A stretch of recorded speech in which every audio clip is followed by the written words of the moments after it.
मी सोमवारी बालक मी आज तुम्हाला क्रांतीवीर सावित्रीबाई फुले यांच्याविषयी काही 2 शब्द सांगणार आहे की तुम्ही शांत चित्ताने ऐकावे ही माझी नम्र विनंती। सर्वप्रथम विद्यार्थ्यांचे जननी सावित्रीबाई फुले यांना माझे त्रिवार वंदन।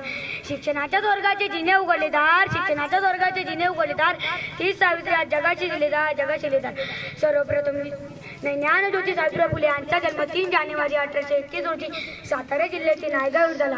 त्यांच्या वडिलांचे नाव खंडूजी नेवसे पाटील व त्यांच्या आईचे नाव लक्ष्मीबाई असे होते। वयाच्या 9व्या वर्षी त्यांचा विवाह ज्योतिबा फुले यांच्याशी झाला।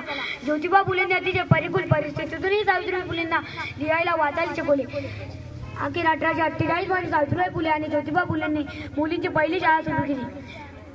शाळांमध्ये शिक्षकांकडून सावित्रीबाई शिकवायला लागल्या। त्यांच्या या क्रियेकरता निर्णयावरून लोकांनी खूप विरोध केला पण त्या डगमगल्या नाही।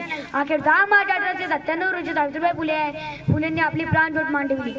समाजापुढे अशा या महान शिक्षकाला माझे कोटी कोटी प्रणाम। शेवटी जाता एवढे सांगेल महिलांना जिने दिली ज्ञानाची सावली धन्य ती क्रांती तुझी सावित्री माऊली जय क्रांती जय ज्योती।